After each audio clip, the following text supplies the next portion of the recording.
क्या हो अगर किसी गांव की हर अमावस्या को एक इंसान रहस्यमय तरीके से गायब हो जाए और ये सिलसिला 100 सालों से चला आ रहा हो? क्या ये कोई शैतानी परंपरा है या किसी तांत्रिक पंथ का खेल? और अगर आपको पता चले कि अगला नंबर आपका है, आज हम आपको सुनाने जा रहे हैं एक ऐसी कहानी जो डर के साथ चमत्कार की उम्मीद भी जगाती है। उत्तर भारत का एक पुराना और घना जंगलों से घिरा गांव नरकपुर वर्तमान समय, लेकिन गांव की मान्यताएं अब भी सदियों पुरानी है। गांव में अमावस्या की रात किसी सजा से कम नहीं होती। लोग अपने घरों में बंद हो जाते हैं, दरवाजों पर नींबू मिर्ची टांगते हैं और तेल के दियों को बुझने नहीं देते। क्यों?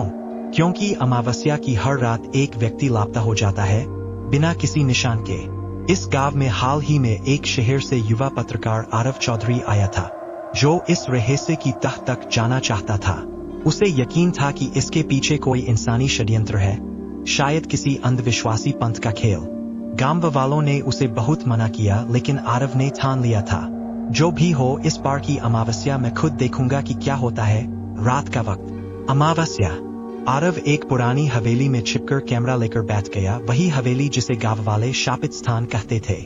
आधी रात होते होते हवेली के आसपास की हवा ठंडी होने लगी। अचानक धुंध छा गई। आरव की सांसें तेज होने लगीं, पर वो कैमरे से सब रिकॉर्ड करता रहा। तभी हवेली के तहखाने का दरवाजा अपने आप खुला। अंदर से धुंध और धीमे धीमे मंत्रों की आवाज आ रही थी। कालभैरवाय नमः। आरव नीचे गया। वहां एक गुप्त तहखाना था, जिसमें काले कपड़े पहने 7 लोग एक गोल घेरे में बैठे थे। उनके बीचों बीच एक अजीब सा निशान था, 3 त्रिकोण जो एक बकरी के खोपड़ी से मिलकर बना था। उनकी आंखें लाल थी, चेहरे पर अजीब मुस्कान। काल रात्रि का बलिदान, पूरी शक्ति के लिए। वे एक अधमरी लड़की को बलि देने वाले थे। आरव ने कैमरा चालू रखा, लेकिन तभी उसने एक बूढ़ी औरत को देखा, गांव की पंडिताइन द्रौपदी देवी। ये क्या? आप भी इस पंथ में है? आप भी इस पंथ में है? तू बहुत जान गया बेटा, अब तेरा भी बलिदान होगा। भागने की कोशिश और रहस्य का खुलासा। आरव जैसे तैसे तहखाने से भागा, पर गांव के सारे रास्ते बंद थे। तभी उसे एक पगला बाबा मिला, जिसे गांव वाले पागल समझते थे, लेकिन असल में वो कभी इसी पंथ का हिस्सा था। वो लोग कालदेव की पूजा करते हैं, एक प्राचीन तांत्रिक देवता जो अमरत्व देता है, पर हर अमावस्या एक बलि चाहता है। जब 108 बलिदान पूरे हो जाएंगे, वो जागेगा, नरकपुर तबाह हो जाएगा। अब तक कितने हुए हैं? 107। आरव सन्न रह गया। इस बार की बलि आरव खुद था। क्लाइमैक्स, मौत, तंत्र और चमत्कार। आरव को पकड़ लिया गया। तांत्रिक उसे बलिदान के लिए वेदी पर ले आए। चारों ओर मंत्र, धुना और भयानक ऊर्जा भर गई थी। काली कालरात्रि स्वाहा। आरव ने आंखें बंद कर ली। तभी एक चमकदार रोशनी फैल गई। द्रौपदी देवी चीख उठी, नहीं, ये कैसे हो सकता है? ये कैसे हो सकता है?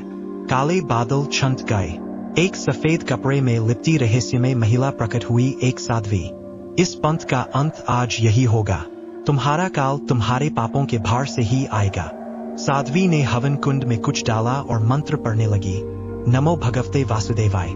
पूरा तहखाना कांप उठा। एक एक कर पंथ के सभी सदस्य आग की लपटों में समा गए। हवेली ढह गई। आरव बेहोश हो गया। अगली सुबह गांव में सूरज की पहली किरणें पड़ी।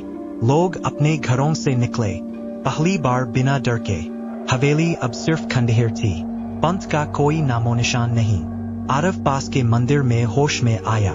सामने वही साध्वी बैठी थी, मुस्कुरा रही थी। तुमने डर के खिलाफ खड़े होकर सच्चाई को बचाया है। अब ये गांव आजाद है। आरव ने पूछा, आप कौन है? साध्वी ने सिर्फ इतना कहा, जहां अंधकार होता है वहां कोई न कोई प्रकाश भी होता है। मुझे वही भेजा जाता है। और वो आंखों के सामने ही हवा में विलीन हो गई। कुछ हफ्ते बाद आरव अपने घर लौट चुका था।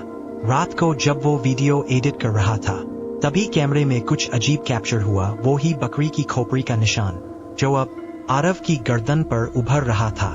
क्या पंथ वाकई खत्म हुआ था, या बलिदान का सिलसिला अब कहीं और शुरू हो चुका है? जानने के लिए देखिए अगला भाग, शापित विरासत।